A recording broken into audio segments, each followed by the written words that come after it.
living glam, living rock, living with Jonathan and Katy. And I consent. You consent to the recording? Always. Well, welcome back to Living with Jonathan and Katy, Quarantine Edition. I'm in a closet. Jonathan is in a kitchen. In a kitchen, yeah. And huge announcement, guys. If you're listening to the audio, we have to tell you, Jonathan buzzed his head. I went full Britney Spears.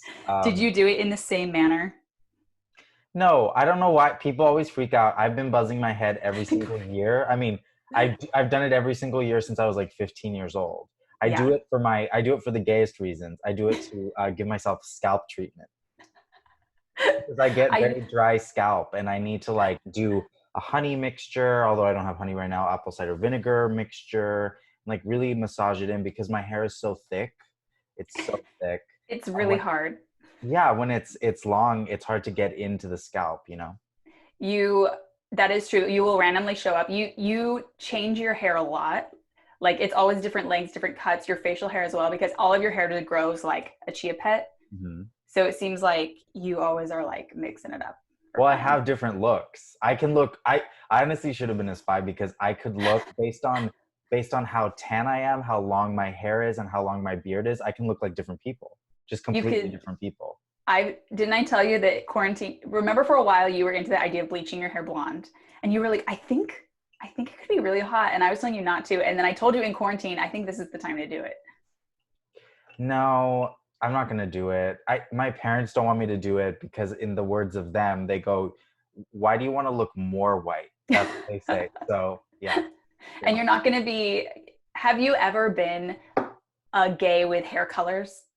Like, have you ever been like a streak of blue gay? No, I'm a virgin. I have virgin black hair. So part of me is proud of that it's not been touched. You've never, ever done anything like even for Halloween or put a glitter in there? No, I've never even put a glitter in my hair.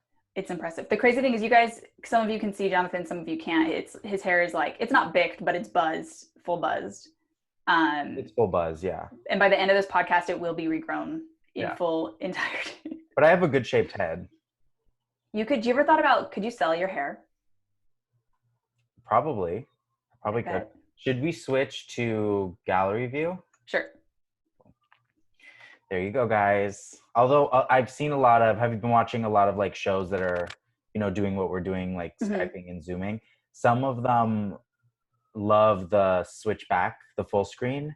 And some of them love the gallery view. So it's just what you prefer, guys. To each their own. I honestly don't mind the switchback. I think we need gallery when we are like both needing to be, this is the thing about us. We don't like not getting attention. So we both need to be seen at all times, even if we're not speaking.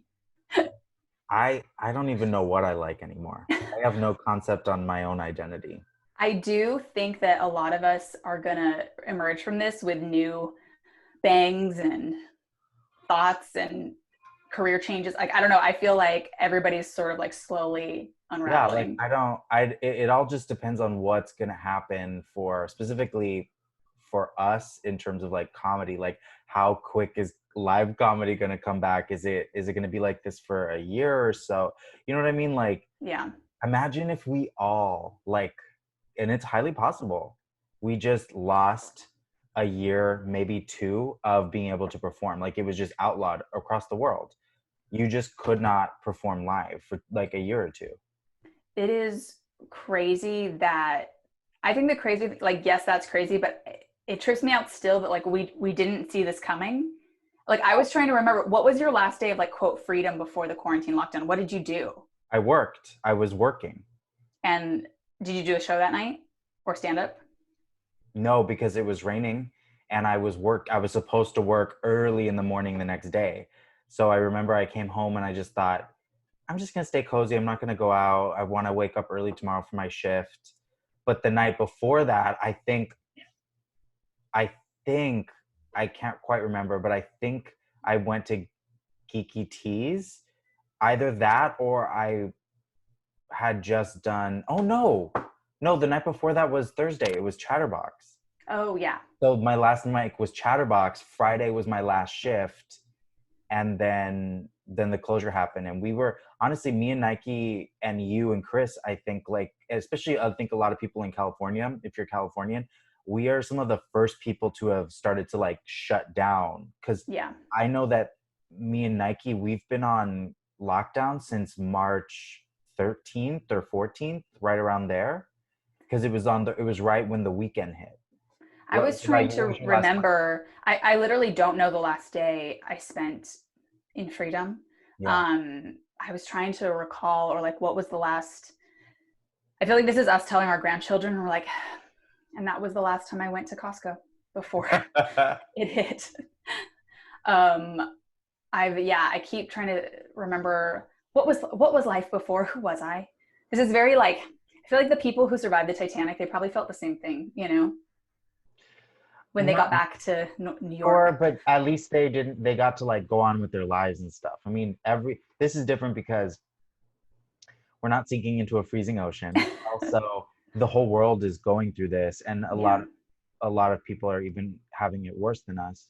It's just interesting because you can only really think so far as your life in terms of what you can do because you're just kind of like trapped. And so, not that you can't help people, but when you don't, well, I can't speak for you, but like with me, when you're just like completely out of work, applying for unemployment, applying for the LA debit card, got rejected today. Ugh. Yeah. What? Fuck.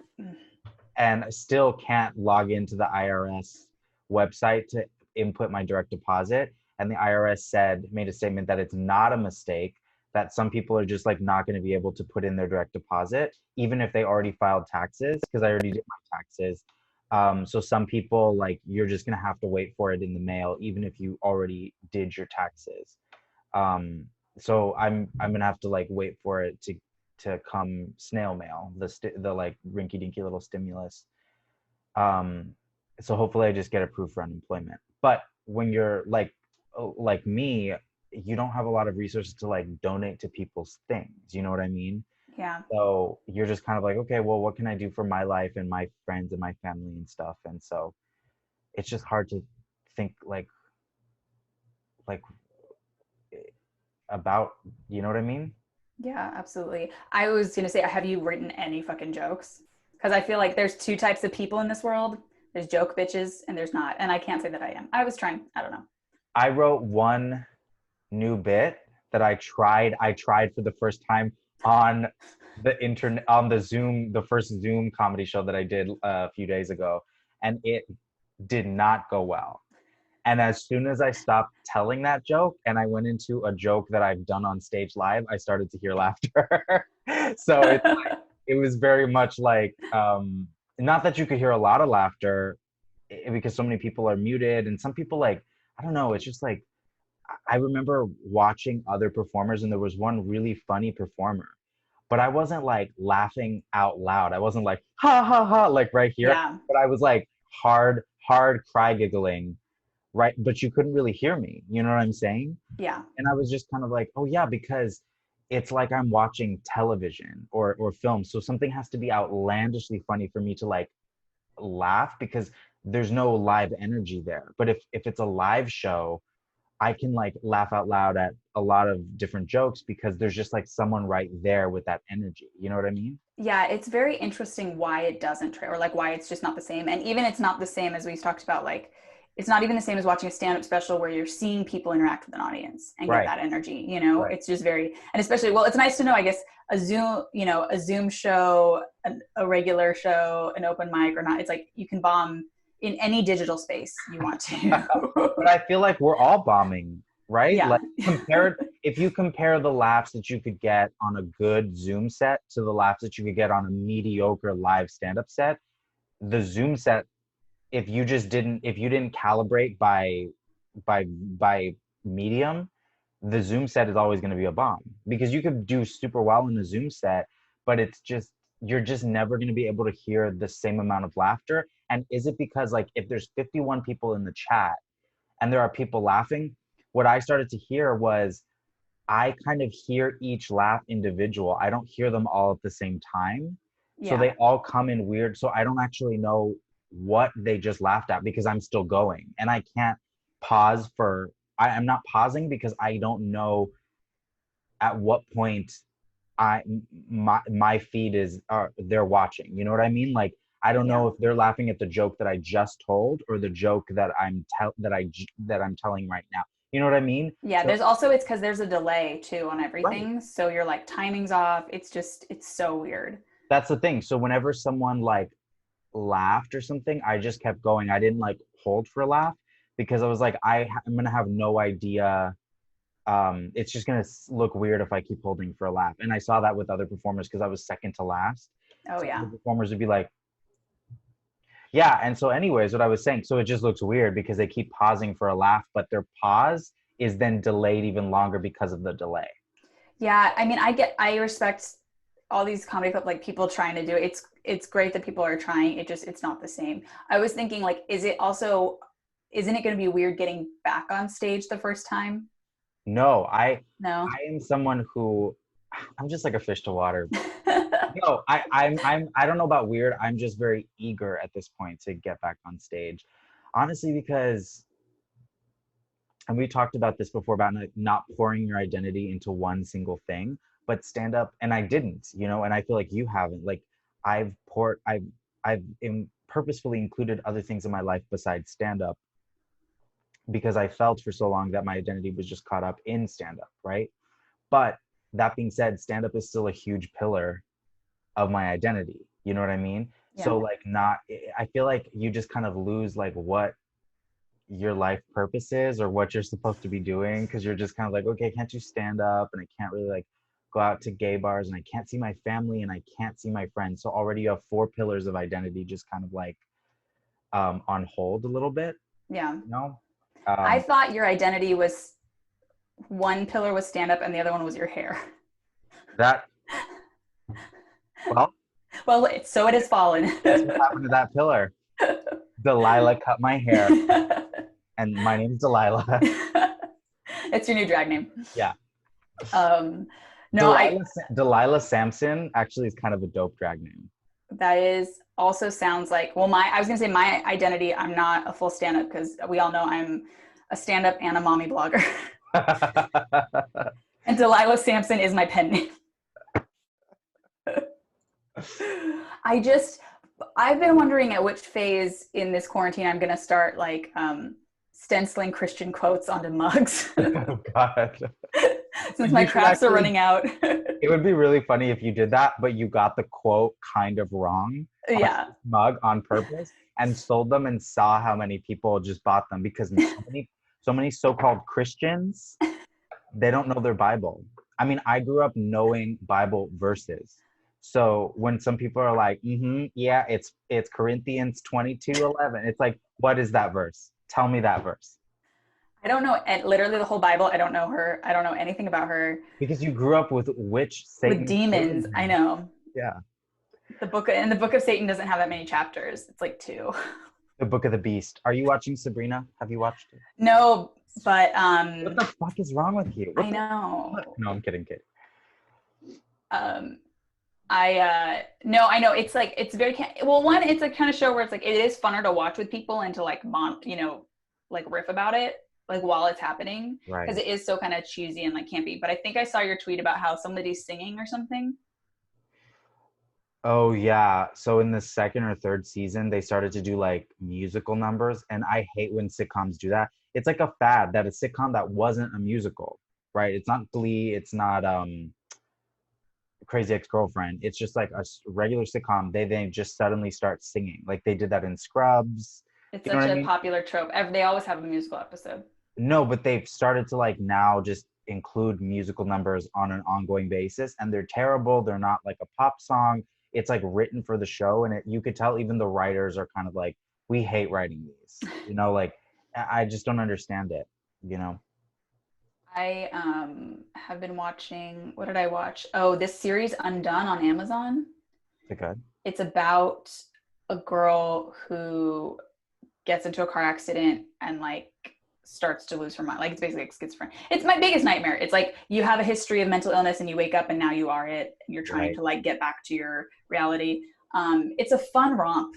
No. It truly, I can't watch it without crying. And yesterday, It's only like 8 episodes. It's like very short episodes.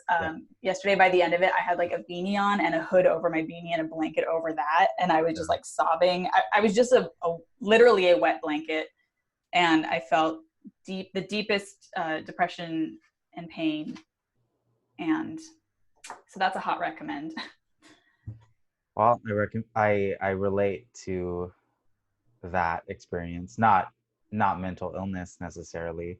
Although I feel like you're always trying to drag me down with you. You're always like, you have anger problems that are unfixable. Like, I don't say unfixable. I think I always say you need to fucking work on your anger problems. But I feel like I haven't been angry in forever. That's true, because right now you're too sad to be angry. Yeah. Although I do have to say the one silver lining is I've been working out every single day and my body is straight up transforming. Like, can you show us, like, no, can not you right give now. us a sneak peek? No, I want the full transformation. I do feel like, from what I can see from you, you do look like you're getting straight boy swole. Yeah. No, I mean, and I also, oh God, I didn't tell you guys. I've fully shaved my chest and my torso, which I was hairy, fully shaved it. And the reason I shaved it is because I thought I kind of want to see like my muscle progress more, and hair can hide fat, but it also actually hides muscle. That makes It sense. like goes both ways. As soon as I shaved it, I immediately felt more motivated about working out because the month of progress was so apparent when I shaved my, first of all, I looked like a fucking white plucked chicken because my torso has not seen sun without hair on it since I was like 16 or 17, because I started getting chest hair a little bit when I was like 18. So it was so jarring, but it actually ended up looking good because I was like, oh, I'm seeing like abs coming through, and I'm seeing my pecs, and I'm seeing everything, like, and I was like, oh wow, that's amazing. So I'm decided to just keep it shaved for personal motivation until I get to a point where I'm comfortable, and then I'll just let it grow out again because I can't keep shaving it for the rest of my life. With all the shaving you've been doing, it's very Britney. It's very G.I. Jane. Yeah. Like, I feel like you were in the mirror and you had like you were fighting back tears and you were shaving your chest and you were just like. I know you can't relate because your boyfriend is hairless, but it's very odd because I have a completely shaved torso, but a very hairy back. Because I'm not gonna bother shaving my back until like summertime, until we can like go out and do stuff. Like, why would I bother? I love that, like, you turn one way and you're a fur rug, like lying on your stomach on the floor. It's true.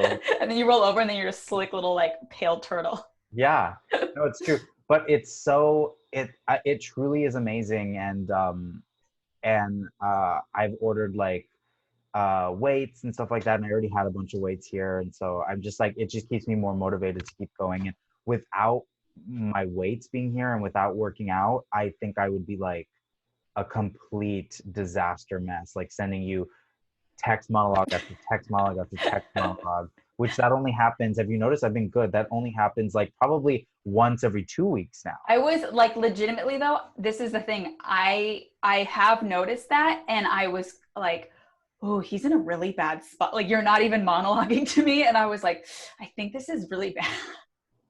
I didn't know. I was like, either two things can be happening. He's hot or he's dead. Or both. Our dream. No, honestly, working out, like, as soon as I'm done working out, I just feel like so much better, because you do feel like you've accomplished something. Because even like the only creative thing that I can do is like working on scripts, you know, which, to be honest about that, I've been working on scripts because I have some writing program stuff that I want to apply to in 1 week's time. But for the past 2 months, because I've just been so like depressed.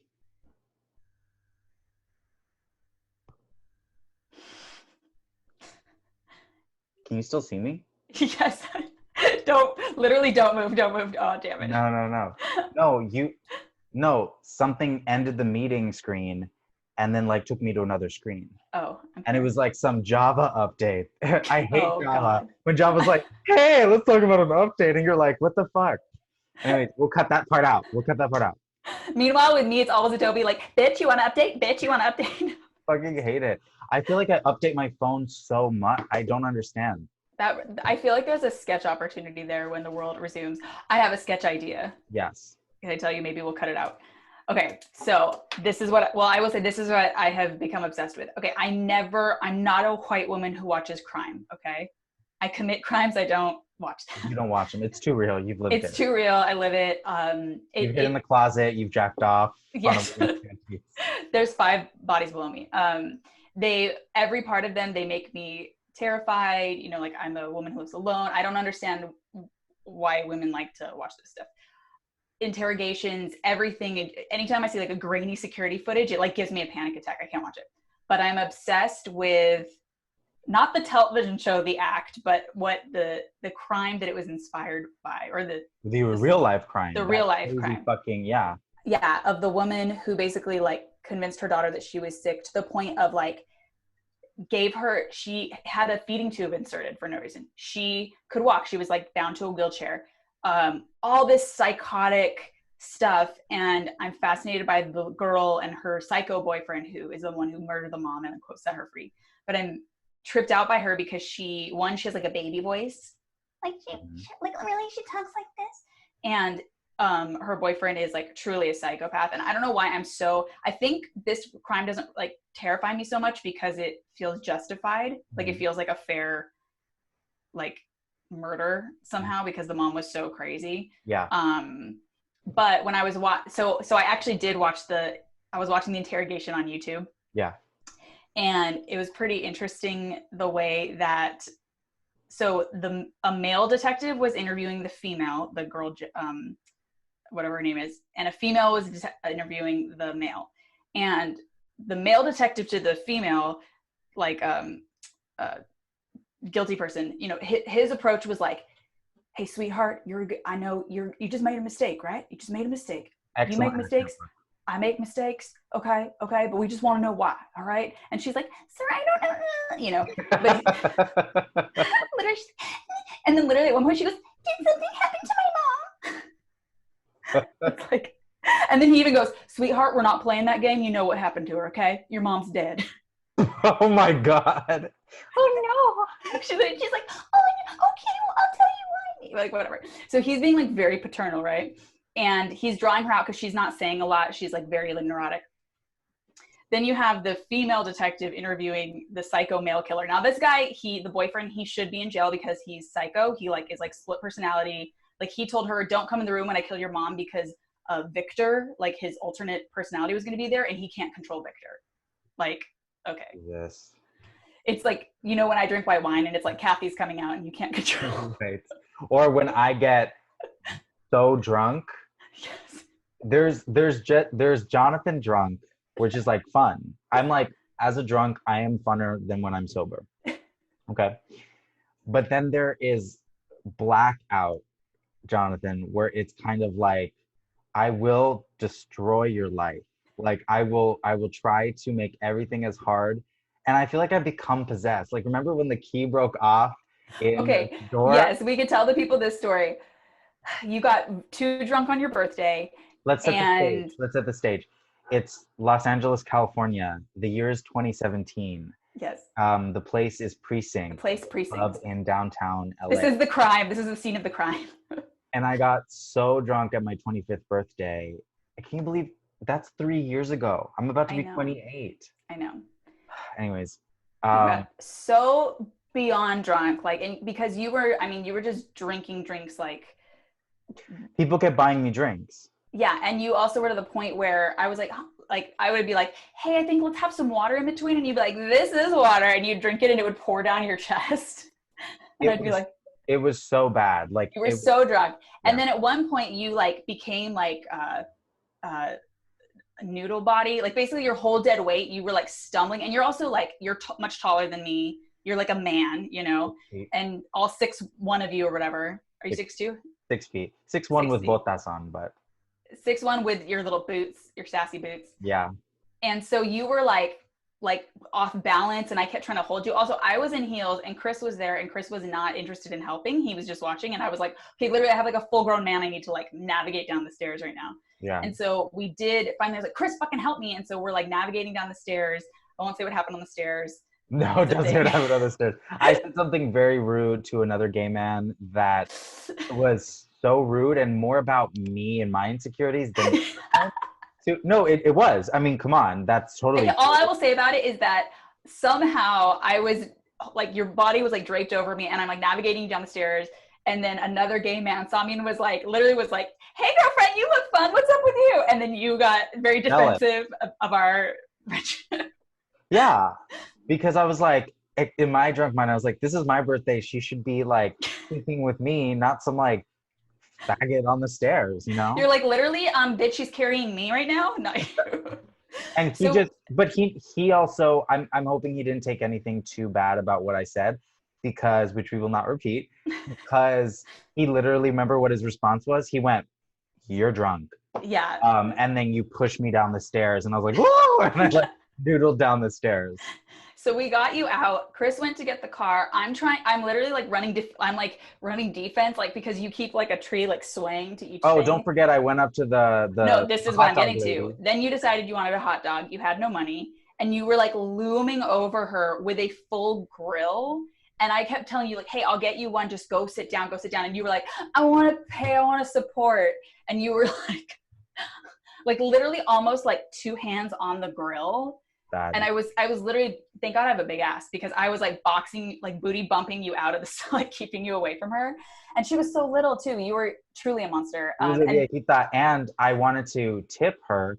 So yes, that's what you were trying to do. yeah, I had so much change in my wallet, which in defense of myself, it was like $4 in change. It was a lot of fucking change, but I dumped it in her water cup that she was drinking from. Yeah, So you she thought it still was her got the tip tip. jar. She got the And tip, but I didn't get the tip I jar. was just like, oh my God. So Chris gets us, we get you home. I'm trying, I don't know how this happened. This is like a witch, this was a Oh, bewitched key. no, but Because, this is the important part. yes. So you, at this point, yeah, so at this point, because this was 2017. Okay, yeah. So I had moved back with my parents' house because I was living with Paige in 2016 and 2015. But then for part of 2017, I moved back to my parents' house. So at my birthday, I was living with my parents. Yes. So And it you was, drove me to my parents' house and that's when you're trying to like get. and it was 1:45 a.m. Yeah. You are swaying. You can't really talk. I'm like, can I get your keys? I don't have my like phone. I'm trying to like get the key in the lock. And I don't literally, this is like in my mind, this was like a Sabrina moment. I put the key in and I twisted it to the right, and it felt like I was twisting butter. And somehow this metal key had completely twisted and broke off. And at that point, then your parents or your dad or whatever was like, oh, like what's going on out there? And I was No, like, my mom, remember my mom well, no, called it's your up. dad first. Your mom came out to get you, but your dad was like, what's going on? And I was like, oh, I literally, like I was 16, I was like, Mr. Rao, I'm Jonathan's friend Katy, and I have Jonathan, and he just needs to get inside. But do you Meanwhile, you were remember my dad kissing thought you in. were my niece, Judith, because she has Oh yeah. remember they were like, Judith, Judith, what's going on? And you were like, that's not who I am. Yeah. And meanwhile, you were peeing in Oh the front yeah, I was yard. peeing. And your poor little mom, who's like so sweet, comes out. She's all like bleary eyed, And and she's she's like like, 5'1". she's so tiny. And I was like, he needs to get in. And your mom was like, okay, I get him. And I kept telling her like, he's really dead weight. Like I was like, can I help you? Because, and she wasn't like mad at me, but she was just like, no, leave. Like just, she was like, I'm going to handle it, you know? Right. But I did feel shame, like your bad friend who your parents said you couldn't hang out with. And then I brought you home and was like, I don't know. We were just at a party. No, I mean they didn't blame you at all. But luckily I remember when I went in, because it's just instinctual, I knew exactly how to get to my bed. So my mom didn't like she didn't have to like help me to my bed or anything. But then I woke up the next morning, remember? And you and Chris were like, hey, we're at Pride. Remember? And then I wake up still in the exact same clothes as the night before because I had just passed out on the bed. So I show up to Pride and we're walking, me, you, and Chris, and you guys recounted all the parts of the night that I didn't remember. And some of those things came screaming back to me. And it was crazy because I cannot believe I woke up for Pride. But that's what being 25 is. Like, you will get so wasted and literally wake up 8 a.m. the next morning and be like, I gotta get to Pride, you know? And yeah, and remember I was like, and you were like, I remember when we saw each other at Pride, you looked at me like, don't hurt me. Like you were like, and also at Pride, I remember telling Chris, you know what the truth is? I'm still a little drunk, which is true. I was kind of still a little drunk. That's why I wasn't that hungover. Yeah. It was a night to remember. Pride was fun because remember we went to Hamburger Mary's and then we saw Jaden Dior Fierce lip sync. Yes. That was really fun. We went to I don't know, we got food somewhere. I don't know. Anyway. Yeah, we got food. Honestly, Pride was actually a better time than the birthday because I wasn't like blackout drunk. Also, I love that those were the last 2 times that Chris was in a gay space. Literally, we walked into Precinct and they had the giant penis hanging and it like hit his head as he was walking in. And then the next morning I was like, we have to go to Pride. We have to be allies. Like, we can't just talk about it. We have to be there. And then I get there and I'm like, Jonathan, where the fuck are you? But I got there like an hour later, right? No, it was fine. Yeah. I don't even know. Oh no, I remember I got there and I think I was wearing the exact same outfit, but had sunglasses on, chorizo croissant and a big ass coffee. And I was just like walking. And then that is your gay uniform. Yeah. Oh, but that was fun. I also got super blackout drunk at the Pride party the previous year, Pride 2016. Although no one really blamed me because that was the day that Pulse happened. So Pride 2016, the day that Pulse happened, so many people were just like getting fucked up drunk on the parade route. Like, I mean, people always do, but I feel like people were like getting fucked up drunk, like fucked up. Even the guy, I fell asleep in the guy's bed who was like just hosting the like gay brunch party. And Solomon, Giorgio, and Josh Androsky had to like help me into this guy's bed. But the guy, I woke up, everyone was gone because they had already gone out to the bars. I woke up, it was like 5 p.m. and we had gotten to his place at like 11 a.m. So I had been out for like 4 hours. But no one was mad. They were just like, oh yeah, just go out and have fun. Like, we all kind of split up. And then the guy was like, oh yeah, just lock the door behind you. I feel like everyone was like in this weird mood of like, no one's in trouble today because of Paul. You know what I mean? Like, yeah. And also because that was the year that when we were standing on the parade route, people were like, oh, the news just broke that someone had just been stopped on his way to West Hollywood from Santa Monica with a bunch of like weapons and guns ready to like shoot up the parade. That is right. Yeah. Guys, let's just stay in quarantine forever because just don't leave. I don't know. It's so depressing. Yeah.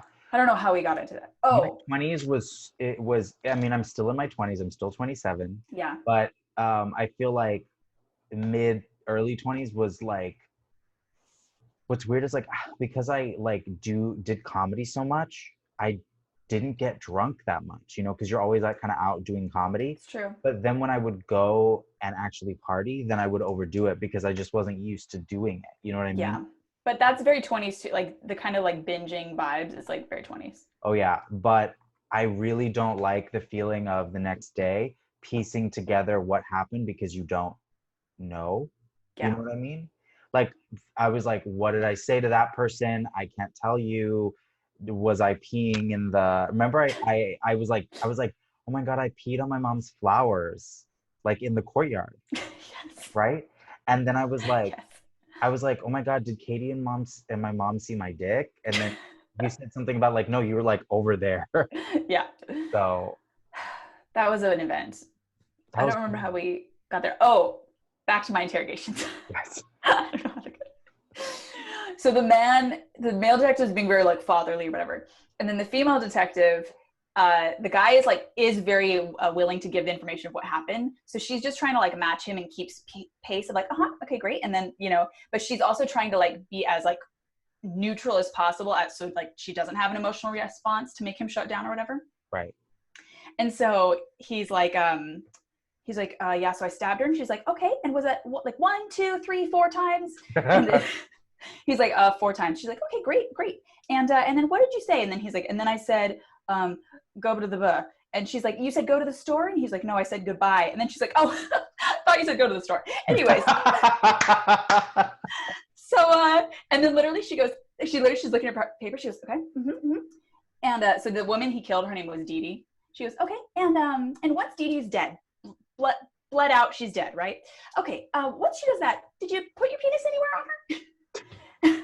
And he's like, no. And she's like, okay, great. And again, just no, eat it, not on our feet, not on our head. You didn't put your penis anywhere. Okay, Valid great. question for men, especially when you kill women.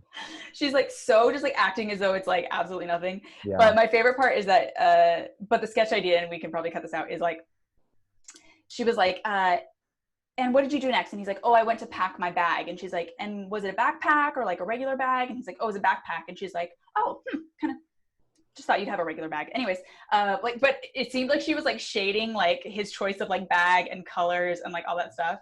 No, I like, think the funniest part though too is just her just being so ordinary, like she's in like a waiting room for an audition. She acts like that thing you just did where she was like, what did you say? You said go to the store? He's like, no, I said goodbye. And she's like, oh my God, I thought you said go to the store. That's so silly. Oh, like that's like that's gold. That would be mine, but then yours would be you are the interrogator interrogating me about killing my husband. And then every detail I mentioned, like, and then I was in my, it was like a pale pink dress, and you're like, oh, that's just not your color. Just wouldn't think I'd see you in that. Like, you're just increasingly shading me on all the non-details. Or I could just be like how the guy actually was, which is just like, come on, lady, we got you, we got you right. I don't know. I don't know how to do characters. But somehow I was like, why am I laughing watching this interrogation about did you fuck her dead body? So anyway, I think I'd be a great, I think I'm going to be an interrogator now. It is crazy though. You see like all their mind games and how they like ingratiate themselves and become your like ally and all that kind of stuff. And it's crazy that you realize that people lie when they don't even need to lie. Right. You know what I mean? Like, remember in that, which this is not real life, but remember in that show, Dead to Me? I didn't see it, but I'm familiar with it. No, Dead to Me. Oh, yeah. Sorry, I was thinking if there's an animated show, I think that's called, or like Death or something. Yes, that was such a good show. Yeah, such a good show. Remember when they like were starting to uncover that, like, spoiler alert for everyone, but it's been out for like almost a year. But when they like the detective, the super cute detective, is like, oh, so your husband, like the night that he died, he like went on a run in Vans, and then he was like, that seems weird that he wouldn't have running shoes. And then she went into a lie, and she was like, yeah, I think he just said like running with shoes without arch support toughens the bottom of your feet. And it's like, and then he goes, oh, interesting. And you could tell he knew that she was lying.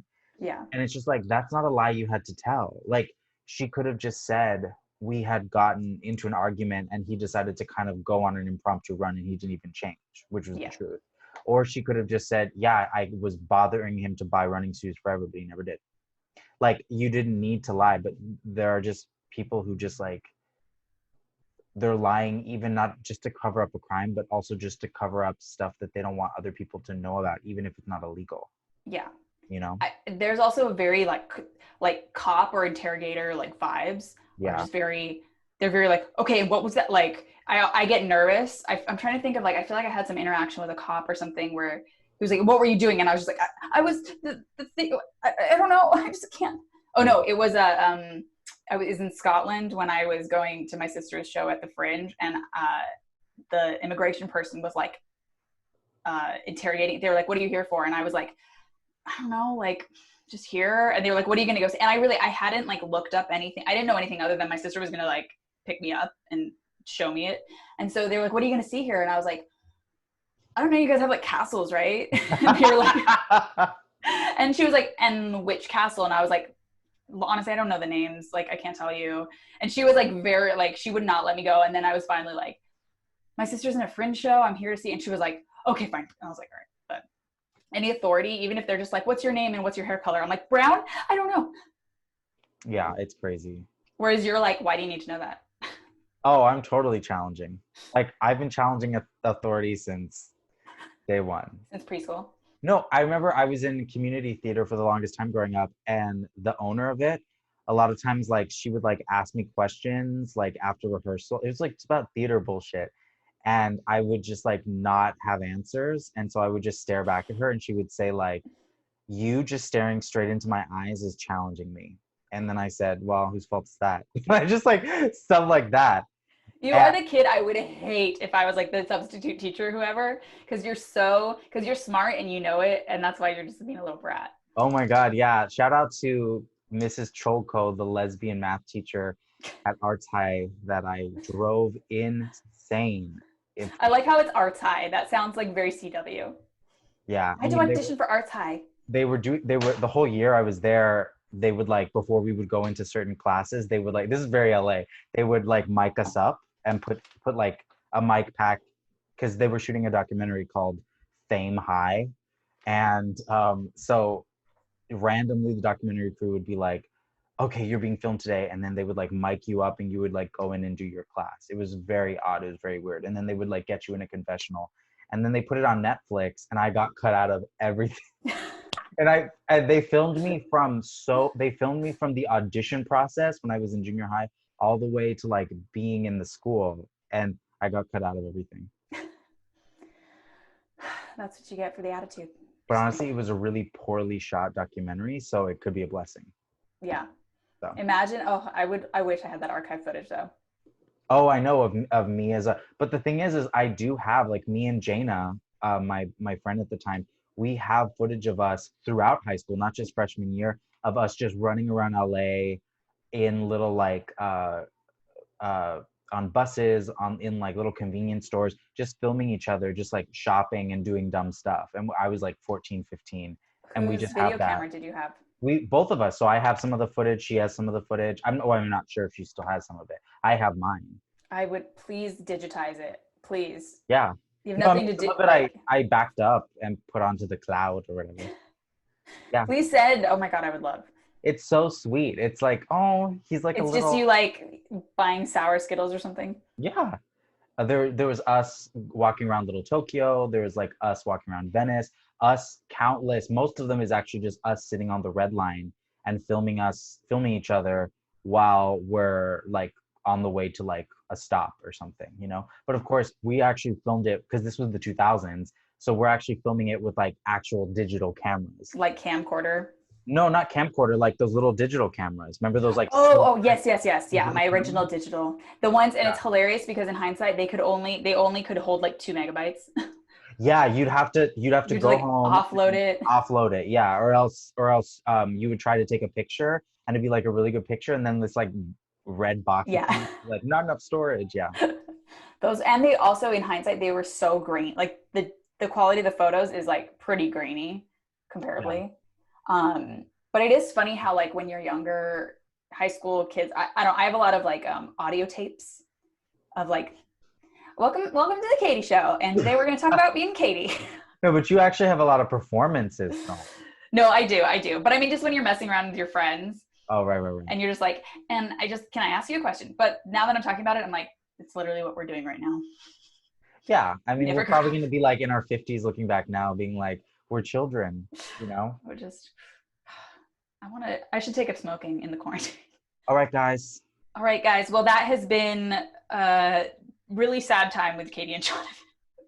Living depressed living with Jonathan. It's what we were feeling, guys. Yeah. We're all just feel your feelings and just be well. We're going to be back soon with some fun stuff. Until next time. We're going to be commenting on videos and stuff like that. Hello? So until then, bye. Living glam, living rock, living with Jonathan and Katy.